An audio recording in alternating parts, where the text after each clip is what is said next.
Hello dear students. आज मैं फिर से प्रेजेंट हूँ एक्सप्लेनेशन सेक्शन को लेकर के। 6-7 रोज़ पहले मैंने एक वीडियो अपलोड करा था यूट्यूब पे, जो आपका अपना चैनल BVN ऑनलाइन है। हम आशा करते हैं कि आपको अच्छा लगा होगा, क्योंकि 12th जो बिहार बोर्ड है उसके दृष्टि से ये वीडियो बड़ा इम्पोर्टेंट है, बहुत ही इम्पोर्टेंट है। और हमारे हिसाब से आपको देखना चाहिए पर वीडियो को, और चैनल को भी सब्सक्राइब कर लेंगे थोड़ा सा बेहतर होगा, क्योंकि मैं टू दी फैक्ट जानकारी जो आपको जिस कारण से आपको अच्छे खासे नंबर मिल जाएंगे, मैं वो सारा कारण इसमें डिस्कशन भी करूँगा। और वही जो एक एक्सप्लेनेशन सेक्शन का पार्ट था, मैं उसको आज आगे बढ़ाऊँगा। तो आप लोगों से यही रिक्वेस्ट है कि सारे लोग वीडियो को अच्छे से देखें और समझने की कोशिश करें। उस दिन मैंने एक एक्सप्लेनेशन को करा था, जैसे कि मैंने उस दिन बताया था कि जो एक्सप्लेनेशन होता है टोटल 8 नंबर का होता है।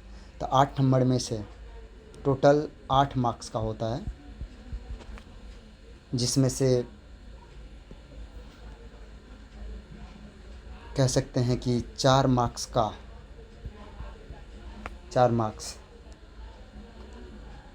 प्रोज सेक्शन से होता है, और 4 मार्क्स पोइट्री सेक्शन से होता है। तो टोटल कुल मिला के 8 नंबर्स का पूछा जाता है क्वेश्चन, जिसमें से अगर सही से इसको करा जाए तो आसान टॉपिक होता है, ज़्यादा डिफ़िकल्ट होता नहीं है। केवल बस एक तौर तरीका अपनाना पड़ता है, किस तरह से लिखना होता है। कुछ बातें उसमें फ़िक्स होती है, जैसे कि आज मैंने लिया है यहाँ पर क्वेश्चन के तौर पे, वहाँ पे दिया रहता है कि explain any one of the following, कुछ तरह से दिया रहता है इस तरह से। हाँ, जिसमें से 4 ऑप्शन में से 4 पोइट्री में से रहता है, और 4 ऑप्शन प्रोज में से रहता है, जिसमें से एक एक का करना होता है। 4 नंबर का प्रोज सेक्शन में से और 4 नंबर का पोइट्री सेक्शन में से। तो आज जो मैंने लिया है तो उसी में से जो पिछले क्लास में, पिछले वीडियो में मैंने चर्चा करा था, एक पार्ट का लिया था, उसी में से अगला पार्ट को मतलब प्रोज सेक्शन से लेते हैं। आज का जो एक्सप्लेनेशन है, आज का पहला क्वेश्चन ये है कि the common people lived independently and followed there agriculture occupation. इसका मतलब है जो सामान्य लोग होते हैं वो क्या करते हैं, स्वतंत्र रूप से रहते हैं और अपना एग्रीकल्चर ऑक्यूपेशन, मतलब अपना जो कृषि का पेशा होता है उसको अपनाते हैं, उसको फॉलोड करते हैं, मतलब उसको अनुसरण करते हैं। ये इसको एक्सप्लेनेशन करने से पहले ये जो लाइन लिया गया है, the common people lived independently and followed there agriculture occupation, ये जो लाइन लिया गया है, सबसे पहले इसके बारे में पता करना चाहेंगे कि ये लाइन किस चैप्टर से लिया गया है। अगर हमको ये पता चल जाता है किस चैप्टर से लिया गया है और उस चैप्टर के जो लेखक हैं उसका नाम पता चल जाए, तो हम इसको एक्सप्लेन बड़ी अच्छी तरीके से कर सकते हैं, और एक समझिए कि इजी वे में कर सकते हैं, जिससे 4 नंबर में से 4 नंबर मिल जाती है। कुछ अगर शुरू का टॉपिक कुछ अच्छा रहता है, शुरू का जो स्टार्टिंग होता है, इनिशिएटिव होता है, वो अगर सही रहता है तो वो उसमें समझिए कि पूरा नंबर मिल जाता है। वहीं अगर शुरू में थोड़ा गड़बड़ा देते हैं, थोड़ा सा कुछ गलत तरीके से स्टार्ट कर देते हैं, तो नंबर कट जाती है।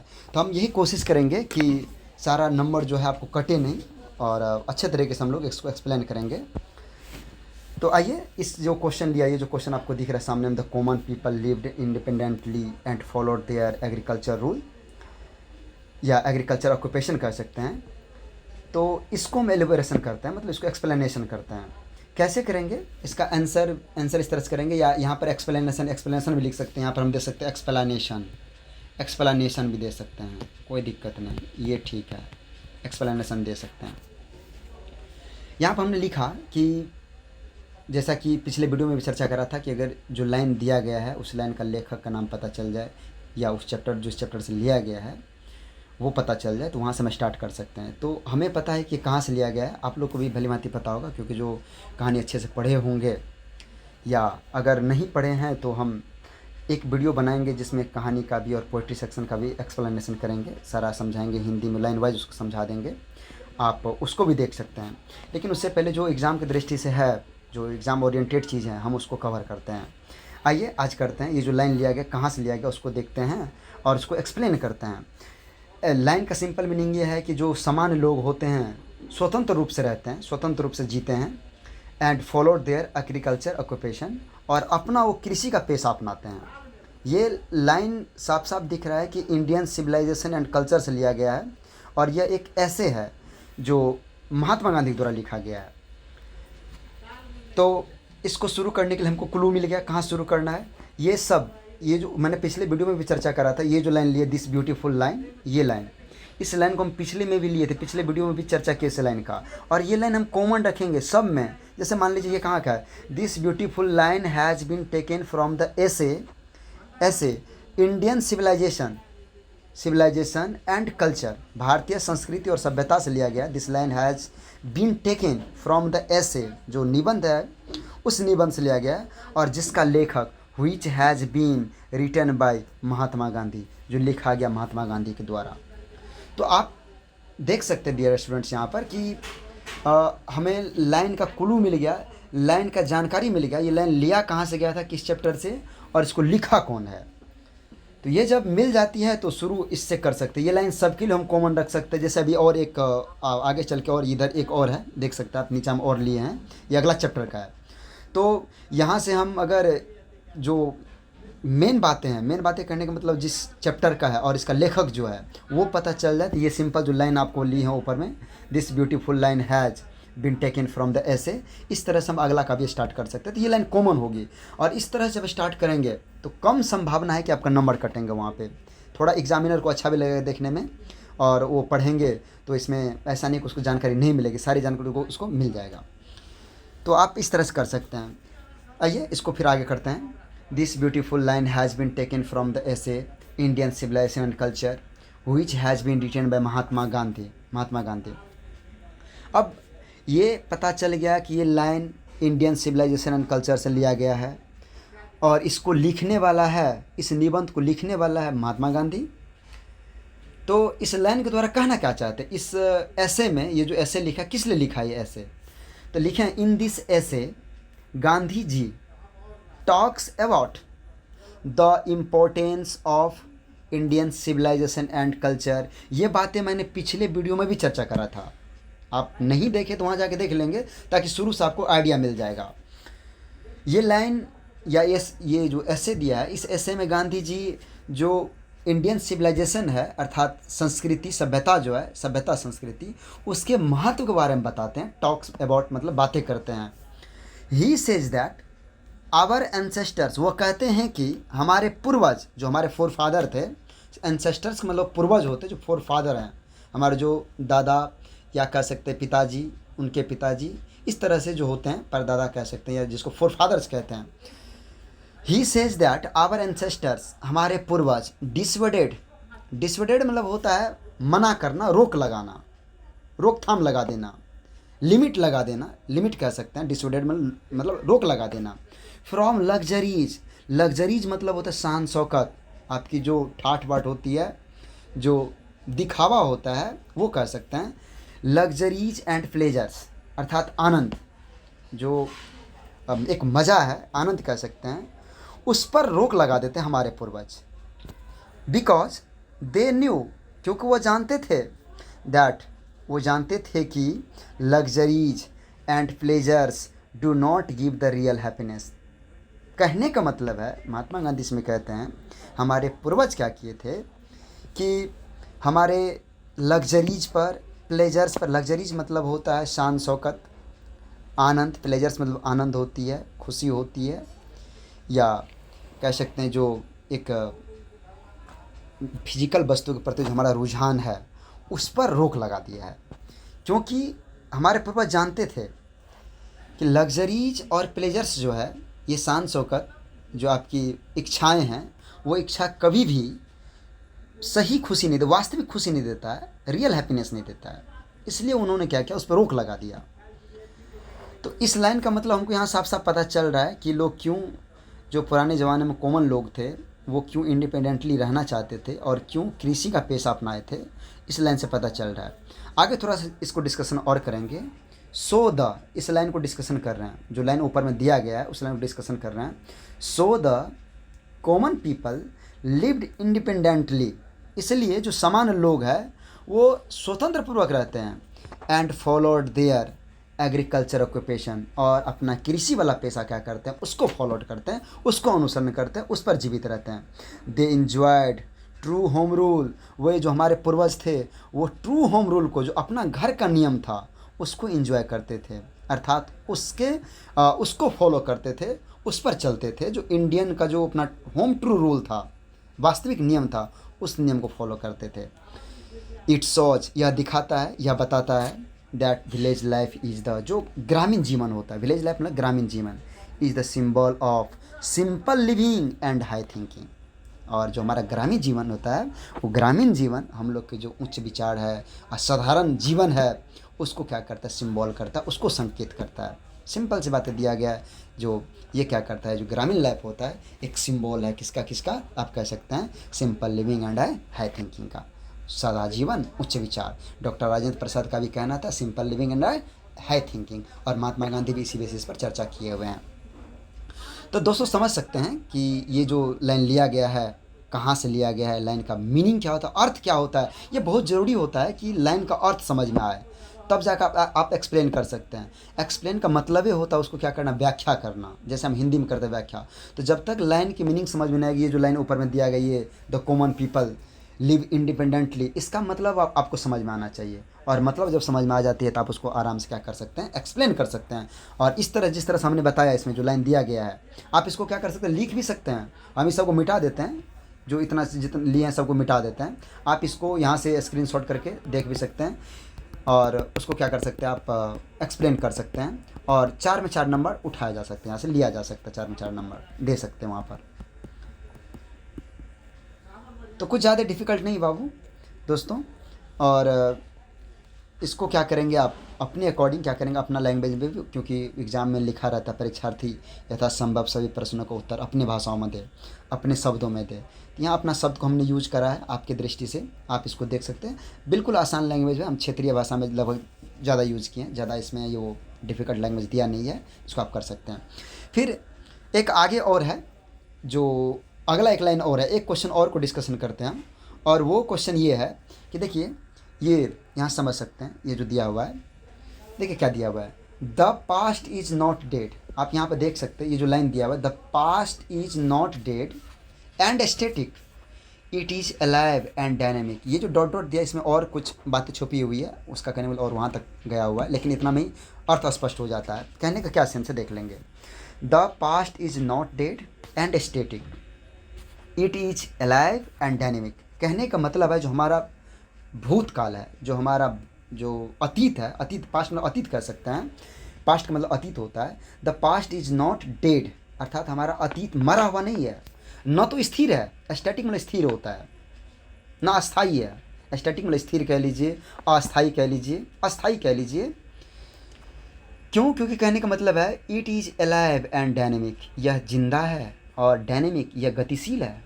मतलब बड़ी अच्छा लाइन लिया गया, और ये कई बार पूछा भी गया है। आप देख सकते हैं जो क्वेश्चन बैंक अगर आप उल्टा के देखेंगे उसमें पूछा भी गया, ये क्वेश्चन को एक्सप्लेन करने के लिए दिया गया है, और बिल्कुल आसानी से इसको एक्सप्लेन किया जा सकता है। बहुत अच्छा लाइन दिया हुआ है। The past is not dead and static, अर्थात हमारा अतीत न तो मरा है और न ही क्या है, अस्थाई, मतलब वो हमेशा चल रहा है। It is alive and dynamic, अर्थात यह जीवित है और यह चल रही है, गतिशील है, रुका हुआ नहीं है। तो देखिए इस लाइन का हमें तो पता चलेगा किस लाइन से लिया गया है, कहाँ से लिया गया, सॉरी किस चैप्टर से लिया गया है, हम उसको ले लेंगे यहाँ पर। लेकिन अगर आपको पता नहीं है कि कहाँ से लिया गया तो उसको थोड़ा सा आपको समझना पड़ेगा किस लाइन से लिया गया है, किस टॉपिक से लिया गया, इसको इसका लेखक कौन है। तो आइए इसको हम चर्चा करते। देखिए जिस तरह से ऊपर हमने किया था दिस ब्यूटीफुल लाइन, उसी तरह से यहाँ भी किए हैं। ये आप कॉमन रख सकते हैं, फ्रॉम द स्पीच, वहाँ पर ऐसे था, यहाँ पर स्पीच है तो स्पीच दे दी है, समझ सकते हैं आप। तो ये लाइन सब में कॉमन कर सकते हैं। फिर मैं पोइट्री सेक्शन का भी करूँगा, पोइट्री सेक्शन का भी डाल दूंगा उस पर, और सारे अपने लैंग्वेज में अपने भाषा में उसको करेंगे ताकि आपको बेहतर समझ में आएगा। और आप 4 में 4 नंबर उठा सकते हैं किसी एक सेक्शन से, क्योंकि टोटल 8 नंबर के होते हैं, 4 प्रोज का और 4 पोइट्री का, अर्थात 4 गद्य खंड का और 4 पद खंड का होता है। तो वहाँ से आप इतना नंबर उठा सकते हैं। तो ये जो लाइन ऊपर में लिखे, this beautiful line has been taken from the speech Bharat is my home, आपको पता होगा जो भारत इज़ माई होम है ये एक स्पीच है, ये एक भाषण है। और ये भाषण which has been delivered, ये भाषण दिया गया था बाय डॉक्टर जाकिर हुसैन इन 1967। ये बातें लिख देते थोड़ा सा एग्जामिनर के दिमाग पर ज़्यादा प्रभाव डालेगा, ज़्यादा इफेक्ट करेगा। मतलब वो समझिए कि वो समझ जाएगा बातों को, बच्चा को जानकारी है, वो जान के रखा हुआ है डॉक्टर जाकिर हुसैन के बारे में, अर्थात वो किस ईस्वी में इन्होंने ये भाषण दिया था, तो समझ सकते हैं। Which has been delivered by doctor Zakir Hussain in 1967 when he was taking the oath of third president of India. देख लीजिए, ये भी लिख दिए हुए हैं, हम चर्चा कर दिए हुए हैं, आप लोग को भी जानकारी होगी, चर्चा कर सकते हैं इसको जहाँ तक याद रह जाए। लेकिन याद रखने से ज़्यादा बेहतर है समझना। समझेंगे कैसे कि शुरुआत का जो कुछ लाइन है उसको समझ के चलेंगे। अर्थात कहता है ना, जो शुरुआत में आप सही करेंगे तो अंतिम तक वो सही रहेगा। शुरुआत की बातें देख लेंगे एग्जामिनर कि सही लिखा हुआ है, तो बीच की बातों को थोड़ा इग्नोर भी करते हैं। आप उतना नहीं इग्नोर करते हैं कि इग्नोर करके छोड़, गलत भी है तो उसको सही कर देंगे, नहीं।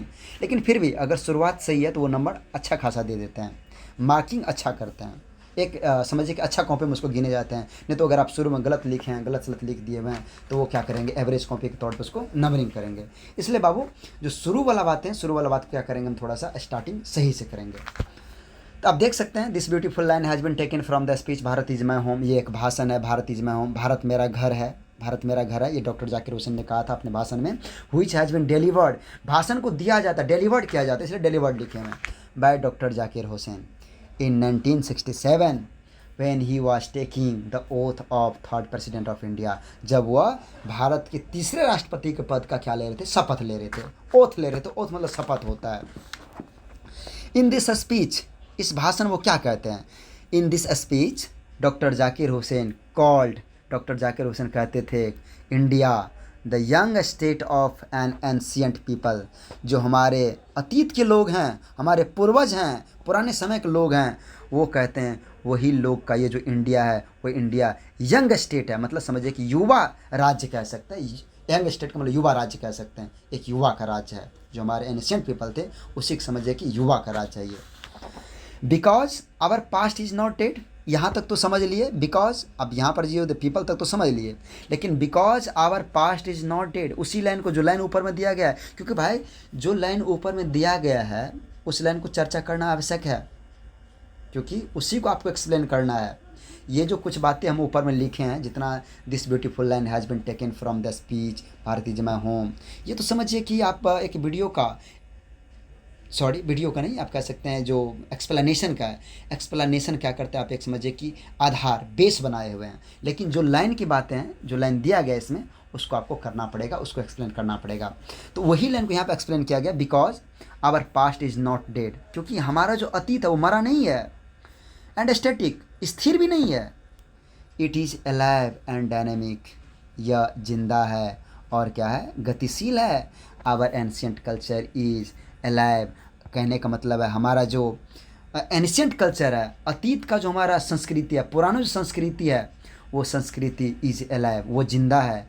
And we can make our future bright on the basis of our ancient culture. कहने का मतलब है जो हमारा अतीत है वो मरा नहीं है, अतीत का जो कल्चर है वो कल्चर अभी जिंदा है, और उसी कल्चर को, उसी संस्कृति को, जो पुराने संस्कृति है, उसको फॉलो करके, उसके पथ पे चल करके हम लोग क्या कर सकते हैं, अपने फ्यूचर को ब्राइट कर सकते हैं। अर्थात क्या कर सकते हैं, उसको हम ब्राइट को, फ्यूचर को हम अच्छा कर सकते हैं, भविष्य को अच्छा कर सकते हैं उसके बेसिस पर।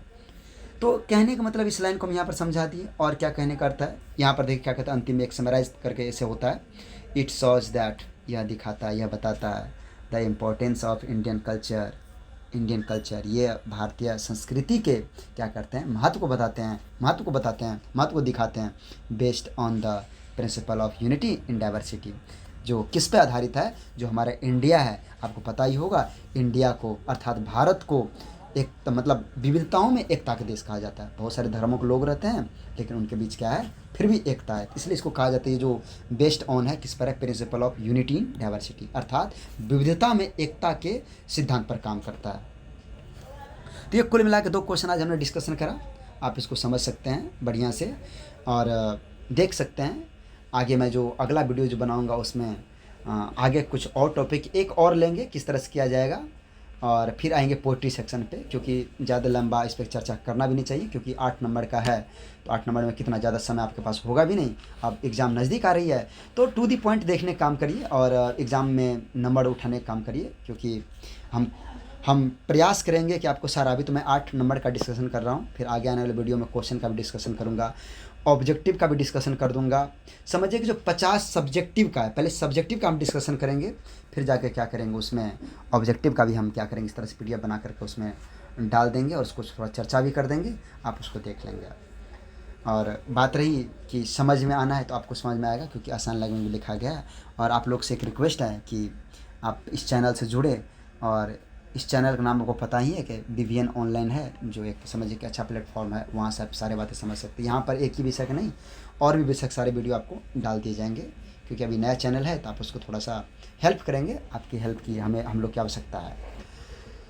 तो देखेंगे, ठीक है, आप इसको कवर करेंगे, मैं फिर अगला क्लास जब लूँगा तो उसमें क्या करूँगा, और आगे जो प्रोसेस है, जो आगे का टॉपिक होगा उसको मैं डिस्कशन करूँगा। ठीक है, all the best dear students. आप इसको आशा करते तैयारी करेंगे, बढ़िया से समझेंगे और अच्छा लगेंगे तो आप कमेंट ज़रूर करेंगे, ताकि मैं आगे इसको बना सकूँ।